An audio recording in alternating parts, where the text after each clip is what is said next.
Hi everyone, welcome back to my channel. আলু পরোটা বা ডাল পরোটা তো সকলেই হয়তো খেয়েছেন।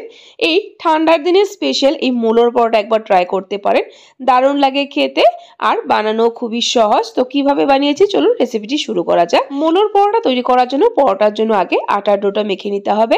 তার জন্য এখানে আটার মধ্যে নিয়ে নিচ্ছি অল্প পরিমাণ নুন দিয়ে আটাটা খুব ভালো করে মেখে নিতে হবে। তারপর এর মধ্যে অল্প অল্প জল দিয়ে একটা সেমি সফট ডো তৈরি করে নিতে হবে। ডোটা যেন হার্ড না হয়। যে কোনো পুর ভরা পরোটা কিন্তু ডোটা যদি হার্ড হয় তবে ভিতরের যে পুরটা থাকে সেটা বেরিয়ে যাওয়ার সম্ভাবনা থাকে, তাই ডোটা সেমি সফট করতে হবে। সো দেখুন বন্ধুরা, এদিকে আমার আটা মেখে নেওয়া হয়ে গেছে, দেখুন কতটা সফট করেছি। এখন এই ডোটাকে ঢাকা দিয়ে রেখে দেবো যাতে করে সুন্দর সেট হয়ে যায় ডোটা। আটা আমাদের মেখে নেওয়া হয়ে গেল। তো চলুন এখন ভিতরের পুরের জন্য রেডি করে নেওয়া যাক। এখানে নিয়ে নিয়েছি মূলো 2 টুকরো, আর এখানে সাদা মূলো নিয়েছি, আপনারা চাইলে লাল মূলোটাও নিতে পারেন, তবে সাদা মূলোটাই বেশি ভালো হয়। এখন মূলোটাকে আগে গ্রেট করে নিতে হবে। তার জন্য এখানে আমি গ্রেটার নিয়ে নিয়েছি, আর গ্রেটারের ছোট দ্বারা ছিদ্রটা দিয়ে গ্রেট করবে। আর মূলোর পরোটা তৈরি করা মূলোটা যেন ফ্রেশ হয়। সো দেখুন বন্ধুরা, মূলো গ্রেট করে নিয়েছি। এখন এর মধ্যে অল্প একটু নুন দিয়ে দিব। নুন দিয়ে ভালো করে মূলোটা মেখে নেব যাতে করে মূলোর ভিতরে যে জলগুলো আছে সেটা বেরিয়ে যায়। আগে ভালো করে এভাবে হাত দিয়ে কচলে নেব, তাহলে দেখবেন সুন্দর জল বেরিয়ে আসবে। সো দেখুন বন্ধুরা, হাত দিয়ে কচলে নিয়েছি। এখন দেখুন হাত দিয়ে এভাবে চাপা দিয়ে দিলে সুন্দরভাবে মূলোর ভিতরে যে জলটা আছে সেটা বেরিয়ে যায়। মূলোর জলটা বের করে নিলে সুন্দর পুরোটা শুকনো শুকনো হয়। যদি ভিজে ভিজে হয় তাহলে ভিতরের থেকে পুরোটা বেরিয়ে যাওয়ার সম্ভাবনা থাকে, আর পরোটাগুলো ভালো হয় না। দেখুন মূলোর থেকে জল বের করে নেওয়ার পর মূলোগুলো সুন্দর ঝরঝরে হয়ে গেছে। এখন সম্পূর্ণ মূলোর থেকে এভাবে জল বের করে নিব। দেখুন সুন্দরভাবে জল বের করে নিয়েছি। তো চলুন এখন পোটা তৈরি করে নেওয়া যাক। এখানে একটা প্যানে অল্প একটু সর্ষের তেল দিয়ে দিব। আপনারা চাইলে সাদা তেল দিয়েও করতে পারেন এই ভিতরের পোটা, তবে সর্ষের তেলটাই বেশি টেস্টি হয়। তেল ভালো করে গরম করে নেব। তেল গরম হয়ে গেলে এর মধ্যে দিয়ে দিব কুচানো কাঁচা লঙ্কা। ঝালটা এখানে নিজেদের স্বাদ অনুসারে দেবেন। আমি এখানে একটু বেশি করে দিয়েছি, একটু ঝাল ঝাল হলে পরোটাটা খেতে ভালো হয়। যদি বাচ্চাদের জন্য বানাচ্ছেন তাহলে কমিয়ে দিতে পারেন। তারপরে দিয়ে দিলাম অল্প একটু আদা গ্রেট করে। আদা আর কাঁচা লঙ্কাটা একটু সময় ভেজে নেব যাতে করে এর কাঁচা ভাবটা চলে যায়। যদি আপনারা পেঁয়াজ খান তাহলে এই সময় পেঁয়াজ কুচিও দিতে পারেন। আদা কাঁচা লঙ্কাটা ভেজে নিয়েছি, তারপর এর মধ্যে মূলোটা দিয়ে দিলাম। মূলোটা দেওয়ার পর 1 থেকে 1.5 মিনিট সময় নিয়ে মিডিয়াম ফ্লেমে ভেজে নেব। তারপর এর মধ্যে দেব কিছু গুঁড়ো মশলা। এখানে অল্প পরিমাণ হলুদ গুঁড়ো, অল্প পরিমাণ লঙ্কা গুঁড়ো, আর দিয়ে দিলাম অল্প পরিমাণ জিরে গুঁড়ো। লঙ্কা গুঁড়োটা স্কিপ করতে পারেন যেহেতু কাঁচা লঙ্কা দেওয়া হয়েছে। আমি আবারও বলছি, যেহেতু একটু ঝাল করে বানাবো তাই একটু লঙ্কা গুঁড়ো দিয়ে দিলাম। তারপর দিয়ে দিলাম খুবই অল্প পরিমাণ নুন আগেও দেওয়া হয়েছে মূলোটা মাখার সময়, তাই অল্প টেস্ট করে তারপরে দিবেন, যদি প্রয়োজন হয় তবেই দেবেন।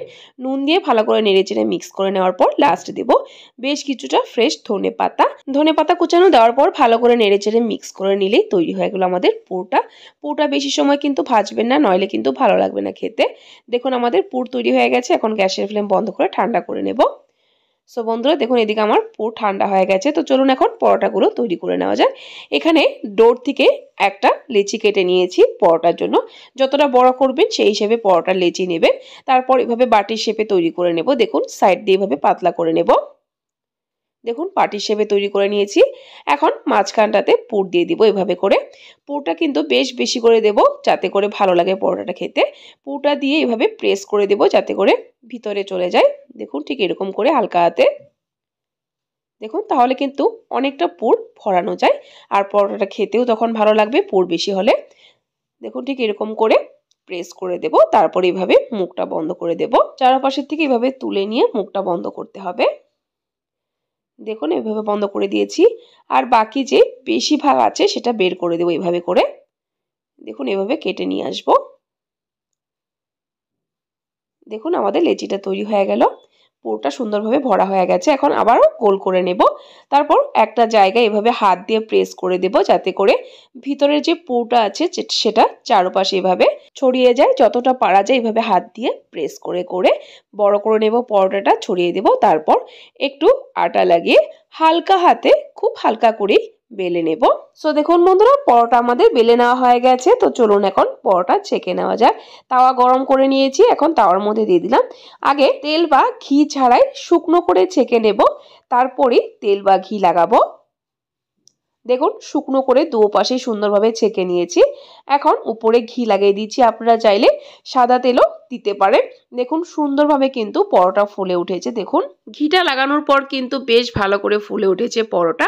এখন দুপাশেই সুন্দর একটু লালচে করে ছেঁকে তারপর পরোটা নামিয়ে নেব। দেখুন পরোটা কিন্তু দুপাশেই সুন্দরভাবে ছেঁকে নেওয়া হয়ে গেছে। বাকি পরোটাগুলো সেম প্রসেসেই ছেঁকে নেব। দেখুন কতটা সফট তৈরি হয়েছে পরোটা। ভিতরটা আমি কেটে দেখিয়ে দিচ্ছি কতটা সুন্দরভাবে ছড়িয়েছে পুরোটা। দেখুন খুবই সুন্দরভাবে কিন্তু পরোটার ভিতরে পুরোটা ছড়িয়ে গেছে আর সফটও হয়েছে।